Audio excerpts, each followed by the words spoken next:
soigner carrément. Et ça va très loin, puisque finalement, pour vous définir la doctrine de ce qu'est ce psychospirituel, je ne vais pas vous faire mieux que en prenant les mots mêmes de leur promoteur, c'est une évangélisation de la psychanalyse. C'est ce qui est dit. Et là, on est dans un mélange des genres extrêmement dangereux. C'est-à-dire qu'en bref, des gens dans le milieu catholique, qui ont des problèmes de couple, qui ont des problèmes d'enfants ou d'adolescents qui ne vont pas bien, qui ont des problèmes psychologiques eux-mêmes, au lieu de s'adresser à leur psychologue, à leur psychiatre privé ou à leur psychanalyste, s'ils ont des problèmes qui vont plus loin, etc., vont se rendre dans des sessions de soins dites agapé-thérapie, par exemple, ou pour les enfants, des sessions qui vont conduire, si vous voulez, à tenter de les soigner, comme la maison ABA, qui est pour les enfants de 6 à 11 ans.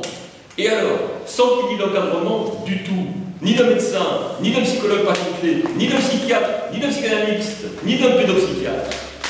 c'est la même personne qui est à la fois directeur de conscience au plan religieux, qui va s'ériger comme psy.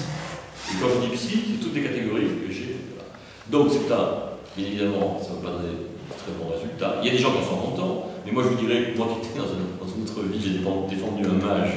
un jour qui se disait soignant, j'avais 300 témoignages, des gens contents. En fait, des gens contents, on trouve toujours avec l'effet placebo, tout ce que vous avez. Par contre, il est certain que ces gens-là qui n'ont pas, je dirais, des compétences médicales ou psychologiques ou psychanalytiques, se plantent lourdement dans certains dossiers, voire sortent totalement de leur rôle, parce qu'un conseiller conjugal, par exemple, c'est quelqu'un qui a une formation psychologique pour se voir un couple, etc. Moi, j'ai vu dans certains dossiers des gens du domaine religieux décider en 10 minutes qu'une personne devait divorcer, et devait divorcer immédiatement. L'Église, peu importe qu'on soit croyant ou pas, nous ne sommes pas contre l'Église, nous interpellons, comme disait Daniel, nous interpellons les autorités ecclésiales, celles qui ont laissé faire, parce qu'il y a des évêques qui ont laissé faire et qui laissent encore faire et qui couvrent. Et nous leur demandons d'arrêter, ce que Daniel soulignait, d'arrêter les pratiques de psychospirituelles et surtout de faire en sorte que toutes les victimes, y compris celles qui ne sont pas venues vers nous, mais dont les familles, elles, se sont adressées à nous, toutes les victimes soient, je dirais, convoquées et que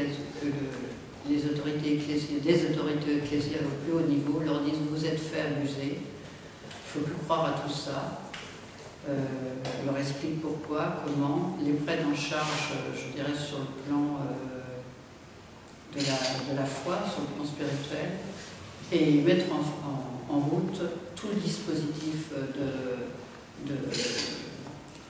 de reconstruction, parce que les gens qui sont là, comme les gens dont on ne parle pas dans ce livre, ont besoin de reconstruction sociale, de reconstruction psychologique, médicale. Il y a des gens qui sont restés sans traitement parce que il y a des médecins là-dedans, des médecins farfelus leur ont dit que la tumeur, c'était pas psychosomatique, c'était ce qu'on voulait. Donc, puis il faut savoir aussi que